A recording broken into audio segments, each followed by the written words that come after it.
Hi! Hello! నమస్తే friends. మన ఛానల్‌కి స్వాగతం, సుస్వాగతం. మీరు సినిమా లవర్స్ అయితే ఈ వీడియో మీకోసమే. మీలాంటి సినిమా ఫ్యాన్స్ కోసం నేనెప్పుడు స్పెషల్ కంటెంట్ తీసుకొస్తూనే ఉంటాను. కాబట్టి వీడియో స్టార్ట్ అయ్యాక లైక్ చేయడం మాత్రం మర్చిపోవద్దండి. సబ్స్క్రైబ్ చేసి బెల్ ఐకాన్‌ని క్లిక్ చేసి పడేయండి. ఈరోజు మనం మాట్లాడుకోబోయే సినిమా ఏంటో ఊహించండి. అదే మెగాస్టార్ చిరంజీవి గారి ఐకానిక్ మూవీ 'ఠాగూర్'. ఈ సినిమా గురించి చాలా మందికి తెలియని సీక్రెట్స్, దాని లెగసీ ఈరోజు వీడియోలో పూర్తిగా బ్రేక్ డౌన్ చేసేద్దాం. సో రెడీనా మరి? Let's dive in.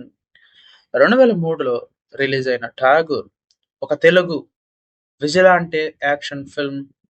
దీన్ని డైరెక్ట్ చేసింది వివి వినాయక్. మెగాస్టార్ చిరంజీవి, శ్రియా శరణ్, జ్యోతిక లీడ్ రోల్స్‌లో నటించారు. ప్రకాష్ రాజ్, సయాజీ షిండే వంటి వంటి వాళ్ళు కీలక పాత్రల్లో కనిపించారు. ఈ సినిమా 2002లో వచ్చిన తమిళ మూవీ 'రమణ'కి రీమేక్. కానీ చిరంజీవి గారి స్టామినాకి తగ్గట్టు చాలా మార్పులు చేశారు. సినిమా కథ ఏంటంటే, రవీంద్రనాథ్ ఠాగూర్ ఒక ఫిజిక్స్ ప్రొఫెసర్. అవినీతిపై పోరాటం చేసి, తన కోసం అవినీతి పోరాటంపై పోరాటం ఐ మీన్ అవినీతిపై పోరాటం కోసం తన మాజీ స్టూడెంట్స్‌తో కలిసి యాంటీ కరప్షన్ ఫోర్స్ ఏసీఎఫ్ అనే గ్రూప్‌ని ఫార్మ్ చేస్తాడు. అవినీతి అధికారులను కిడ్నాప్ చేసి వాళ్ళలో అత్యంత అవినీతి పరులను శిక్షిస్తాడు. ఈ క్రమంలో పోలీస్ కానిస్టేబుల్ సూర్యం, అదే మన ప్రకాష్ రాజ్, ఈ కేసుని చేస్ చేస్తాడు. ఈ సినిమా అవినీతిపై పోరాటం, సమాజంలో మార్పు తెచ్చే సందేశంతో జనాలను ఆకట్టుకుంటుంది. ఇక తమిళ సినిమా 'రమణ' ఆధారంగా తీసిన ఈ సినిమా చిరంజీవి గారి ఇమేజ్‌కి తగ్గట్టు క్లైమాక్స్‌ని మార్చారు. 'రమణలో' హీరో చనిపోతాడు. కానీ 'ఠాగూర్‌లో' చిరంజీవి బతికే ఉంటాడు. ఈ మార్పు తెలుగు ఆడియన్స్‌ని హీరోయిజం ఫీల్ అవ్వడానికి చేశారు. దీనిపై తమిళ డైరెక్టర్ ఏఆర్ మురుగదాస్ కొంత అసంతృప్తి వ్యక్తం చేశారు. సినిమా రీమేక్ రైట్స్ కోసం మొదట నటుడు రాజశేఖర్ గారు ప్రయత్నించారు. కానీ వాళ్ళు రైట్స్ ఇవ్వలేకపోయారు. I mean rights పొందలేకపోయారు.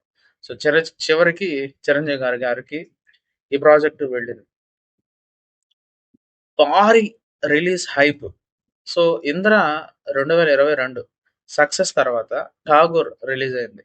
ఈ సినిమా బాలీవుడ్ బిగ్ బడ్జెట్ సినిమాలతో పోటీ పడేలా భారీ రిలీజ్ అయింది. అల్లు అరవింద్, అశ్విని దత్, ఎన్వి ప్రసాద్ లాంటి టాప్ ప్రొడ్యూసర్స్, డిస్ట్రిబ్యూటర్స్ వర్క్ చేశారు.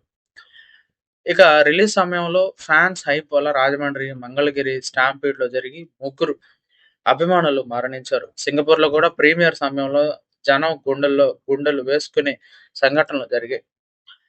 ఇక సుద్దాల అశోక్ తేజ గారు రాసిన 'నేను సైతం' పాట national film award for best lyrics గెలుచుకుంది. ఈ పాట సినిమాలోని సందేశాన్ని మరింత బలంగా చెప్పింది. మీకు ముఖ్యమంత్రికి ఉన్నంత నెట్‌వర్క్ ఉంది.